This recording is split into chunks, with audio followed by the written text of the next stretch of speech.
Hello and welcome. Before we get started, we have a couple of questions for you in the audience. You can go ahead and use your mouse and click on your answer for the questions that you see in the screen. The first question to help our speaker is, do you work in upstream bioprocessing, downstream bioprocessing, or neither? And the second question is, what is your level of experience with optical sensors? Never heard of them, have heard of them but not used them, have used them in the past, or I'm currently using them. Again, if you can go ahead and use your mouse and go ahead and select answer and hit submit, that will help our speaker understand who's in the audience and what level of familiarity you have with optical sensors before we get started.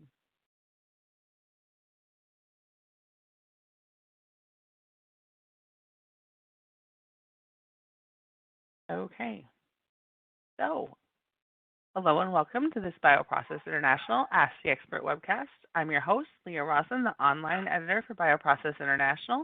And before we get started, just a couple of notes. This webcast is being recorded and will be made available for replay in the multimedia section of our website.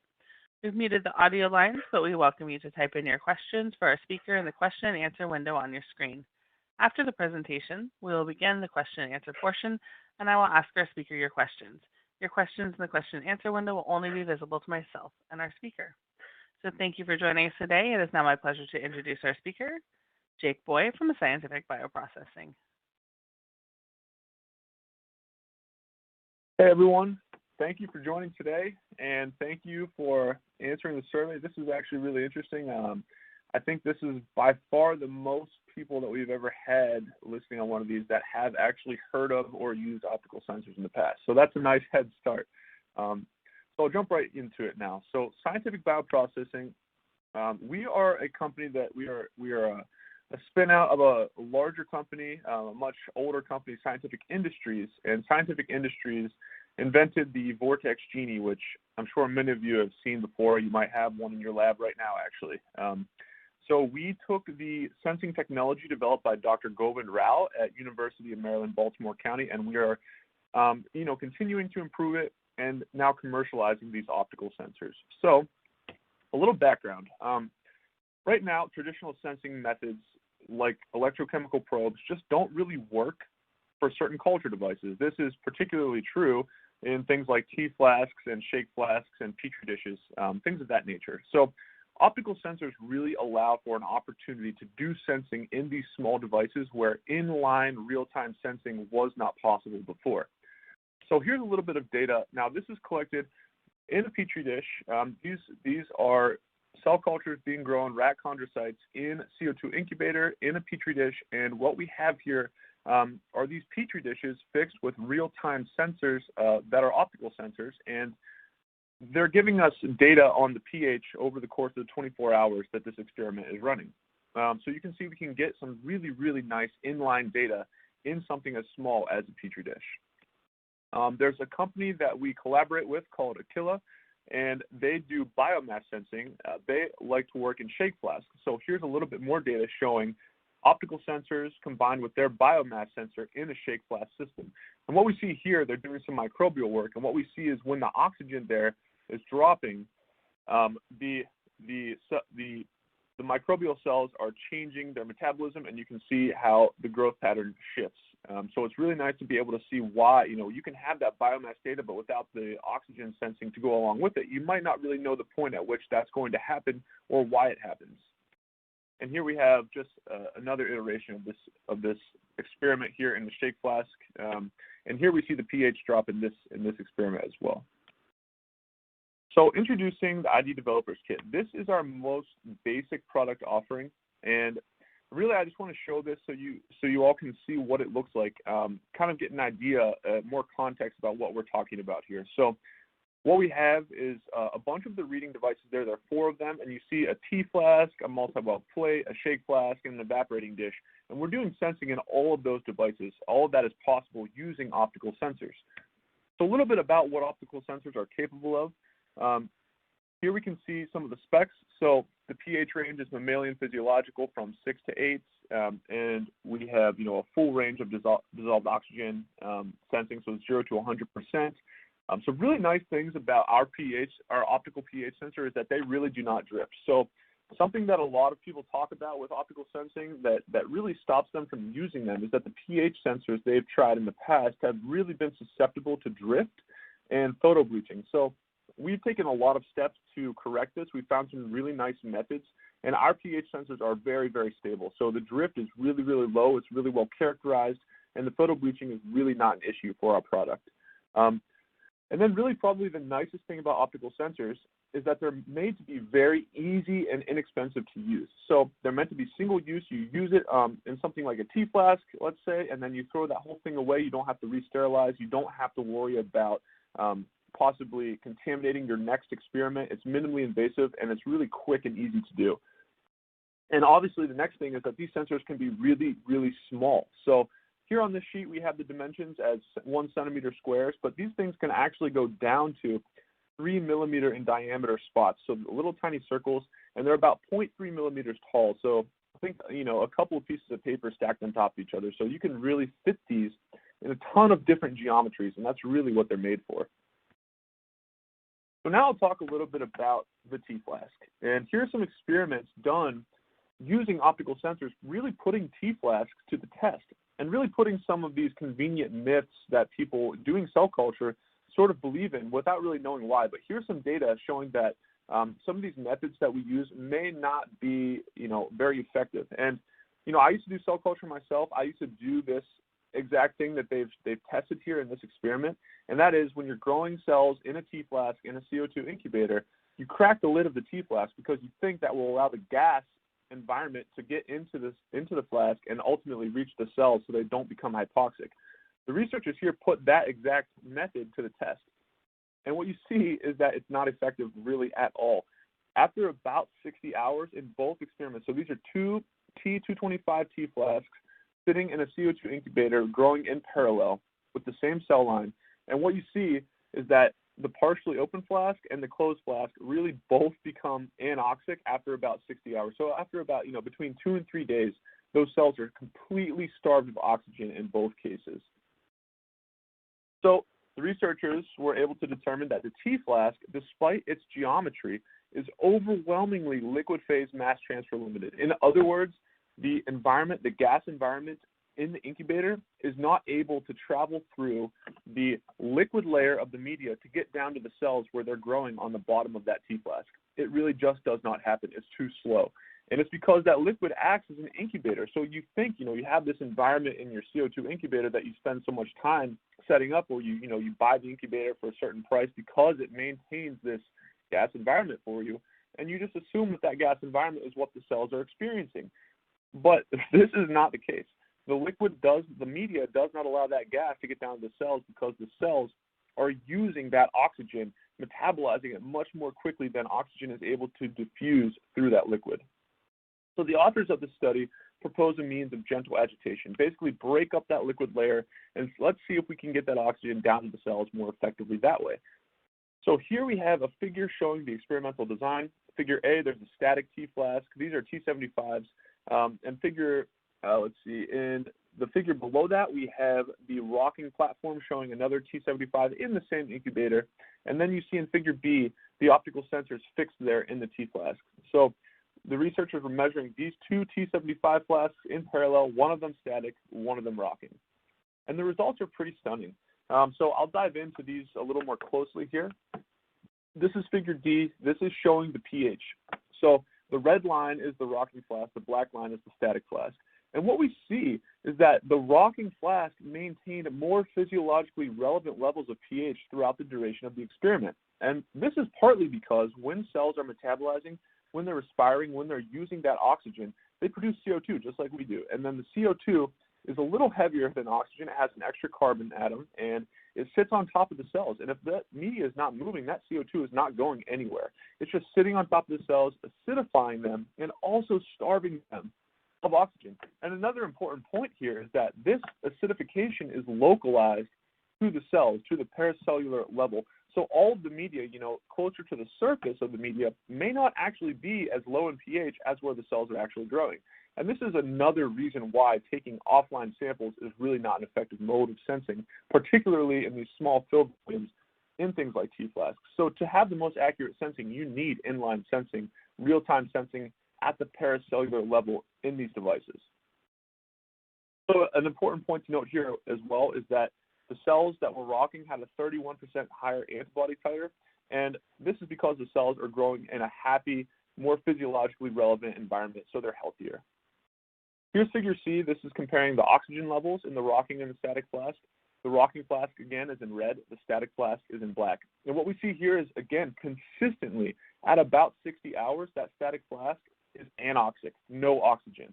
The rocking flask, however, the one that's breaking up that media and washing the oxygen down to the cells, maintains a much higher level of oxygen throughout the experiment. So hypoxia. This is something that's really come to the forefront of research, especially in this COVID age that we're living in, the effects of low amounts of oxygen on cells and cell health. And what we see is that there's a lot of genetic instability that's introduced in cell culture because of hypoxia. And this is also true for having too much oxygen. So the point is that if you don't know the level of oxygen that your cells are experiencing when they're growing, you cannot be confident that your cells are genetically stable, or that they're healthy, or that they're metabolizing the way that they should physiologically. So this really affects the reproducibility of our experiments. And this is something that we really need to get a handle on if we want to become, as efficient as possible during our process. So a little bit about our technology. This is the reading device. So optical sensors work based on fluorescence. And this is basically the device that sends the light to the sensor patch. And a lot of you are familiar with optical sensors or have heard of them, and this is really good to know. So you kind of have an idea of what is going on here. But in this next diagram, it'll explain a little better for those who aren't as familiar. So this yellow vessel is meant to just be a culture vessel, and you see some protons and some oxygen molecules floating around in there. And that little sticker on the bottom, that's the sensor. That's the sensor that sticks to the bottom of the vessel, that 0.3 millimeter tall, 3 millimeter diameter spot I mentioned before. This thing adheres to the vessel, and there's no wires, nothing connecting it to the outside world. It's completely, isolated inside of there. So it's minimally invasive. You don't risk contamination. It's really easy to place in there. And once you close the lid on that vessel, that lid stays closed until the experiment is over. And then what happens, the reader that I just showed you sends light through the wall of that culture vessel, causes fluorescence in the sensor patch, and based on the return signal, we are able to interpret dissolved oxygen or a pH signal. And I know, especially in bioprocess, there is a real need for a versatile form factor, because there are a lot of different bioreactors, a lot of different places people are interested in doing sensing. So we offer a fiber optic enabled reader as well. And this is a way that we can, if the form factor of the coaster shaped reader doesn't work for you, we can use the fiber optics to accommodate a lot of different geometries. And here's some of the ways that we do this. So on the very top there, we have what we call the fiber optic probe. This is meant to be a single-use disposable plastic sheath that mimics a typical electrochemical probe. It's about the same size, the same footprint as far as port space is concerned. So it screws into the port of your bioreactor on the top. And what we can do with this, instead of just one mode of sensing, for the same amount of size, we can do pH, dissolved oxygen, and temperature in this device. And it's single use, so once you're done, you throw it away and you don't have to go through sterilizing it and recalibrating it for the next run. We also have what we call the external star adapter. It's shaped like a star to have these little legs because a lot of culture vessels are sort of curved. And so it's made to fit the curvature of something like a shake flask or the side of a bioreactor wall if you wanted to have a sensor placed there. We also have a flow-through cell, which is meant to fit into perfusion lines and feeding lines. So I'll quickly go over this. We mentioned environmental control. So you do sensing, and what you want to do with your sensing is ultimately use that data to better your experiment, to better your cell culture. So here we have the rocking device inspired by that study I went over. So this is meant to rock some T-Flasks while they're in your CO2 incubator to keep the cells oxygenated and to maintain, relevant pH levels. We also have a shaker system. So this is a pretty standard shaker deck, but the magic is that we're able to attach the reading device using that special flask holder to the shake flask, and we have the sensors in there. So this is just fixing shake flasks with real-time inline sensors. And then also we have our suite of software. This comes with the technology. This is just a way to display the readings, to do data logging, and it has interactive graphical displays. And I know there's a lot of metabolites people are interested in aside from dissolved oxygen and pH. So in the future, we have glucose and lactate coming down the line. Here's the bibliography if anyone wants to check it out. I think we're making this presentation available to everyone afterwards. And with that, I just want to, hopefully this inspired some creative imagination about what's possible with this new sensing technology. And with that, I want to thank everyone for listening and open it up to questions. Okay, great. Thanks, Jake. So the first question is, we currently use an electrode probe sensor in our bioreactor to measure dissolved oxygen through standard port. Do we need to redesign the bioreactor to work with your fiber optic probe? Yeah, that's a great question. So we designed the probe to have the exact same threading as the standard electrochemical probes that people typically use. So there's no retrofitting that needs to happen. Our probe with the fiber optic should fit directly into most bioreactor systems. Okay. And as a reminder, you can go ahead and type your questions in, and if we don't get to your questions, we will forward them on to Jake, and he can follow up with you directly. The next question is your shaker product compatible with other shaker platforms? We already have a shaker. Yes, that's another great question. So we understand a lot of people, if you're doing shaker experiments, you've got a shaker already. And a lot of people like to put the shaker deck in an incubator. So what we do, the real thing that makes our shaker deck different is the actual deck itself, that piece of aluminum that has the holes in it that really the shake flasks sit on top of. So we can actually sell a package that's just the shaker deck that goes on top of your current shaker system, and just kind of fits it that way. So it just allows for the special flask holder we have to screw into it and fit the shake flask. So yes, if you have a shaker deck and you don't want to buy a whole other shaker system, we can just sell you the pieces and parts that you need to outfit it to do sensing. Okay, great. Are there any single-use biobag OEMs use your sensors? Or do any single-use biobag OEMs use your sensors? So we have licensed our technology, and we actually have, I think GE licenses it as well as Sartorius, and they license it in their biobags, yes. And could you talk about your 12 by 24-month probe stability? Oh, I'm sorry, you kind of cut out there for 1 second. Can you repeat that one? Could you talk about 12 to 24-month probe stability? 12 to 24-month probe stability. So I'm not sure I understand exactly this question.